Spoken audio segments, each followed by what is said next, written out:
Yo, what's good, everybody? It's your boy Steph from the High Move Podcast, and we got to talk about Coach Prime, And, I've made videos supporting Coach Prime and everything, and I still do, and I still think he can do great things at Colorado next year.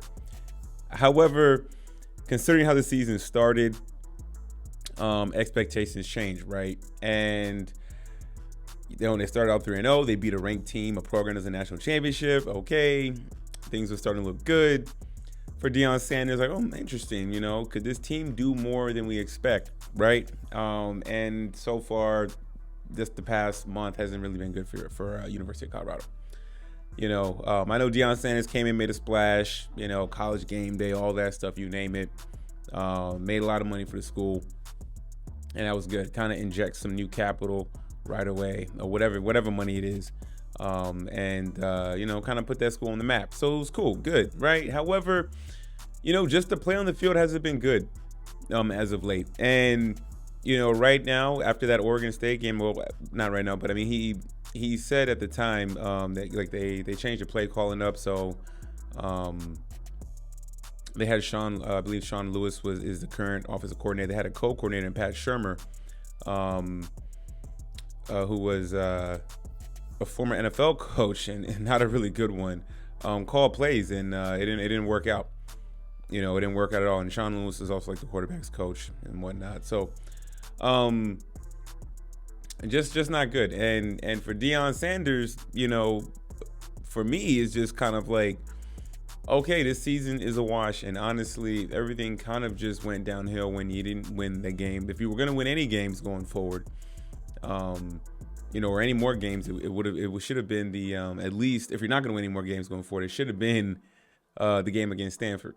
And after that game against Stanford, you blew that game. That almost put the nail in the coffin on the season. Nonetheless, still a successful season by bare minimum metrics, considering that the program only won one game last year. You made an improvement. You win 4 games. It's going to be, I only see them winning one more game, and that game is against Washington State, who was ranked early in the season.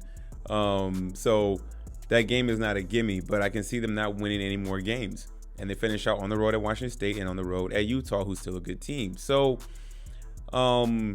just not good. And honestly, I know that they have a new program and everything like that. But again, coaching, you can say you don't have these players. You can say we're going to get new players, and that's all fine and dandy. But at the same time, you still need to build credibility for the football program. And he's done some of that, but I feel like just not enough. Like if you really got them to a bowl game, if you really got into a bowl game or at least just won that game against Stanford, you got 5 games. Cool. You went from 1 to 5. 5 sounds better than currently 4. But I mean, if you got to 6, that'd been excellent, right? And no. And then also too is Colorado is ranked 126 in the country in terms of penalties. 84 penalties, 600 and what?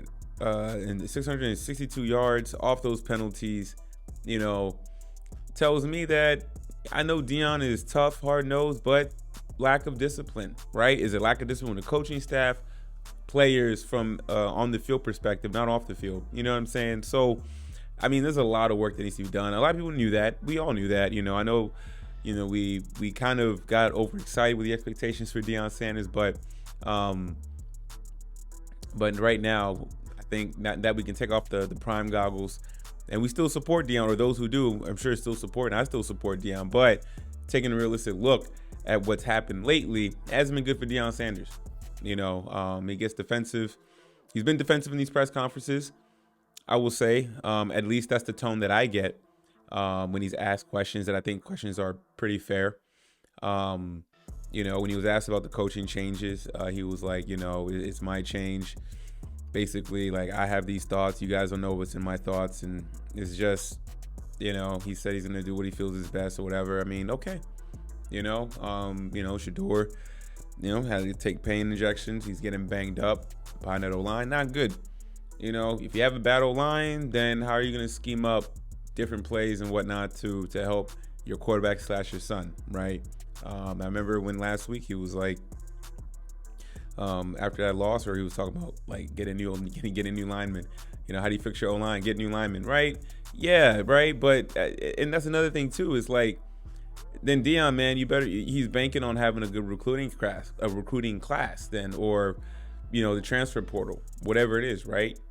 I mean, not all of it can be fixed through transfer portals and kids getting these kids NILs to come to your program and play under you. Like, that's some of it, but not all of it, right? A lot of it's still going to be coaching development, right? Are the coaches getting better as well?